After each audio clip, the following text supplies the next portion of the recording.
Bonjour Catherine Luboshinski. Bonjour. Vous êtes professeure de sciences économiques à l'Université Paris II, spécialiste de la régulation financière et vous intervenez sur ce thème aux Journées de l'économie de Lyon, à la table ronde « A-t-on vraiment progressé sur la régulation financière ?» Alors d'abord, qu'est-ce qu'il faut mieux réguler aujourd'hui, les banques ou les marchés financiers, ou est-ce qu'il faut davantage porter l'effort ? Alors, la régulation financière a énormément progressé depuis la dernière crise.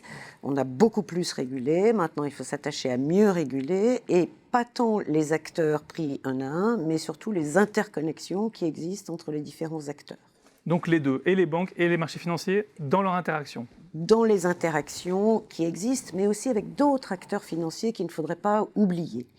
Alors, souvenons-nous que la réglementation bancaire et financière a pour objectif de diminuer l'occurrence des crises. Donc il y a toujours des crises. Statistiquement, à la louche, il y en a tous les 7-8 ans. Donc on en aura, c'est sûr. Mais surtout, les régulateurs visent à limiter l'ampleur des dégâts causés par ces crises. Et ça, c'est très important. Et la régulation financière a énormément progressé dans ce sens depuis la dernière grande crise, puisque vous le savez, d'un point de vue microéconomique, on a renforcé les fonds propres des banques, on a instauré des ratios de liquidité, puisqu'il y a eu des problèmes de liquidité, mais aussi on a donné une vision macroéconomique à la réglementation, ce qu'on appelle le macro-prudentiel, et on s'est intéressé aux banques dites systémiques, celles qu'on appelle too big to fail, et là elles ont des surplus de fonds propres à avoir. Et ce qu'on oublie souvent, on s'est intéressé à l'interconnexion, parce que la dimension systémique contient le too big to fail, mais contient aussi le too interconnected to fail. Voilà. Donc ça, c'est un premier point. Et de ce point de vue-là, effectivement, la régulation financière a progressé. Alors, la question justement de l'interconnexion, elle passe par le fait d'encadrer des transactions qui étaient hors marché et par des acteurs, vous avez dit, auxquels on ne faisait pas attention autrefois. Alors, dans les progrès qui ont été faits en ce qui concerne les marchés financiers, la réforme la plus importante a été d'instaurer l'obligation de compensation des produits dérivés. C'est-à-dire qu'ils doivent passer par ce qu'on appelle les chambres de compensation. Et là, c'est très important pour améliorer la transparence, savoir qui détient quoi et éviter l'accumulation des pertes. Donc maintenant, à leur tour, ces chambres de compensation sont de très gros établissements. Il y a le phénomène de concentration qui s'est produit aussi pour ces établissements. Mais ils sont extrêmement régulés, surveillés, et la gestion de leurs risques aussi est très surveillée. Mais on a diminué l'interconnexion qu'il y avait entre les banques en instaurant cette obligation de compensation. Et donc un tiers qui est les chambres de compensation. Alors la finance, on le voit, c'est extrêmement complexe, ça se complexifie tout le temps, c'est très peu lisible. Comment est-ce qu'on peut faire pour vraiment dire qu'on arrive à surveiller de tels risques ? Alors, d'abord, oui, c'est vrai, la finance est créative. La finance est créative, donc il y a sans cesse des innovations avec un habillage différent des flux. C'est un peu action-réaction, régulateur et réaction des régulés. C'est le jeu de Tom and Jerry, voilà. On reproche souvent aux régulateurs d'avoir un métro de retard, mais c'est vrai que la finance est créative très rapidement.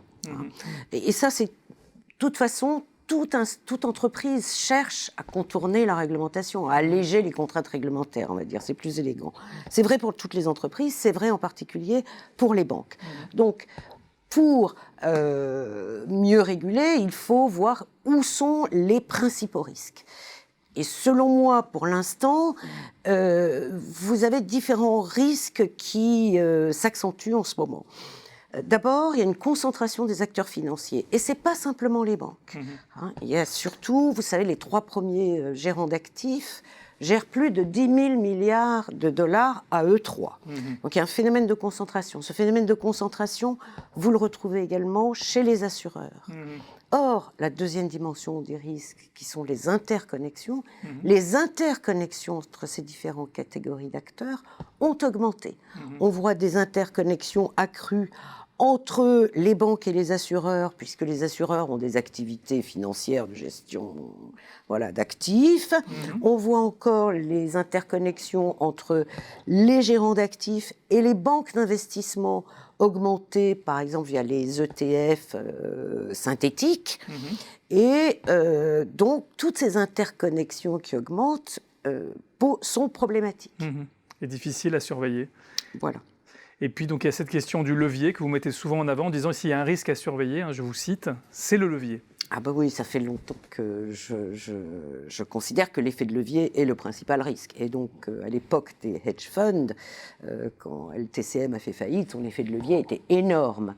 Et la réglementation bancaire s'est intéressée aussi au levier. Alors, on parle pour la réglementation en termes de ratio de levier, qui est l'inverse de l'effet de levier, mais on voit bien que l'effet de levier a légèrement diminué pour les banques systémiques. Donc la réglementation a été efficace. Mais quand on regarde de façon plus précise où peuvent être les risques, on voit que se développent en ce moment ce qu'on appelle les prêts à effet de levier, qui ne sont rien d'autre que des prêts à des entreprises qui ont déjà beaucoup d'effets de levier, c'est-à-dire qui sont très endettées.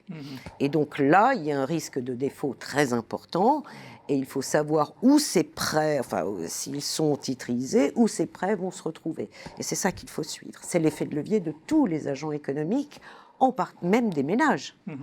Et on voit bien le conflit d'objectifs de la Banque centrale européenne qui cherche à soutenir la demande en relançant la distribution de crédit avec des politiques monétaires expansionnistes, détonnées, mais en même temps, un Haut Conseil de la stabilité financière qui dit attention, le crédit croît trop vite et les taux d'endettement augmentent. Et donc c'est le levier qu'il faut surveiller. Merci beaucoup pour votre éclairage, Catherine Leboshinski.